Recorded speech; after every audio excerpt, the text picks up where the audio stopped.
Updates at pinakahuling mga usapin sa mundo ng palakasan. Atin ang pakinggan dito sa Ang Pilipinas Ngayon. Magandang araw. Narito na po ang sports balita. Pinalakas ng Tokentex ang kanilang tsansa na madepensahan ang kanilang titulo pagkatapos tapusin ang Best of 5 quarterfinals series nila laban sa NLEX 125-96 sa Game 4 sa PBA Season 49 Governors Cup. Tinapos ng defending champion Tropang Giga ang serye ng may 3-1 record. Hinihintay na lamang nila ang mananalo sa pagitan ng Magnolia at Rain or Shine. Nanguna sa opensa si TNT import Ronde Hollis Jefferson kung saan nakapagtala ito ng 35 puntos habang kumuha din ng 11 rebounds, 3 assists, 1 steal at 1 tapal. Nakakuha naman ito ng tulong mula kay Ray ng Batak na kamakailan lamang ay sumali sa koponan pagkatapos siyang i-trade nitong Hulyo na nakalikom ng 19 na puntos, 3 boards at 1 assist habang nag-ambag si RR Pogoy ng 18 puntos. 3 pang TNT players ang nagtapos ng may double digit. Kasama dito sina Calvin Oftana at Glenn Cobontin na nagbigay ng tig 11 puntos. Samantala si Robert Bolek naman ang may pinakamaraming puntos sa Road Warriors kung saan nagposte ito ng 25 puntos kasama pa ang 7 assist, 5 rebounds, 2 steals at 1 tapal habang si reinforcement Dequan Jones ay nagdagdag ng 21 markers. Updates at pinakahuling mga usapin sa mundo ng palakasan. Atin ang pakinggan dito sa Ang Pilipinas Ngayon. Sa inaantay na laban ng Tokentex, kailangan pang maghintay ng Tropang Giga para malaman kung sino ang kanilang makakatapat sa semifinals dahil pinalawig pa ng Magnolia ang kanilang Best of 5 series laban sa Rain or Shine. Ipinakita ni Paul Lee ang kanyang lakas para pangunahan ang panalo ng Magnolia laban sa Rain or Shine sa Game 4, 129-100 sa larong ginanap sa Ninoy Aquino Stadium.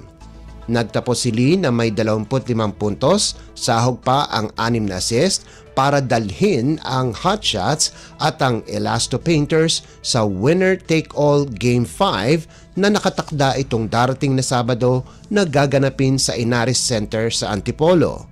Ang panalo ay kahalintulad noong tinambakan ng Magnolia ang Rain or Shine sa Game 2 kung saan ang bataan ni head coach Chito Victolero ay dinomina ang kalaban sa impresibong 121-69 panalo.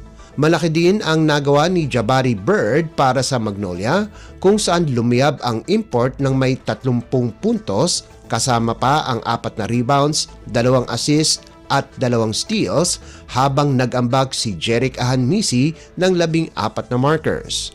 Nasayang naman ang double-double ni Rain or Shine import Aaron Fuller na nagbigay ng 22 puntos at 10 rebounds kasama pa ang 1 assist at 1 steal habang si Jonard Clarito ay nagtapos ng may 15 markers at 5 boards. Magtatapat sa huling pagkakataon ang 2 koponan sa Sabado at kung sino man ang mananalo ay makakatapat ang TNT sa semifinals.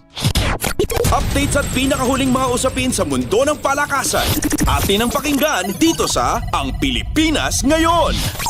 Sinayang ng College of Benilde ang double-digit lead sa fourth quarter pero nalusutan pa din ang San Sebastian 96-94 overtime victory para manatiling nasa tuktok ng team standings sa NCAA Season 100 Men's Basketball Tournament na ginanap sa Phil Oil Eco Oil Center sa San Juan City.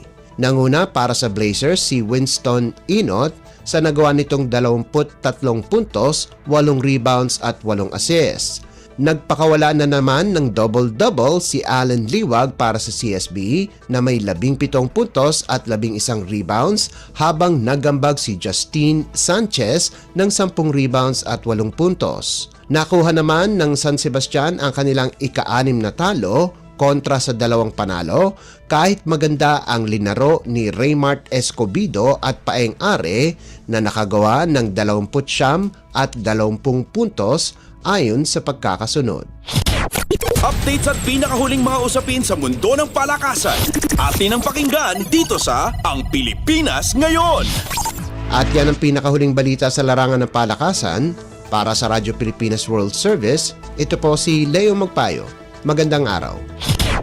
Updates at pinakahuling mga usapin sa mundo ng palakasan. Atin ang pakinggan dito sa Ang Pilipinas Ngayon.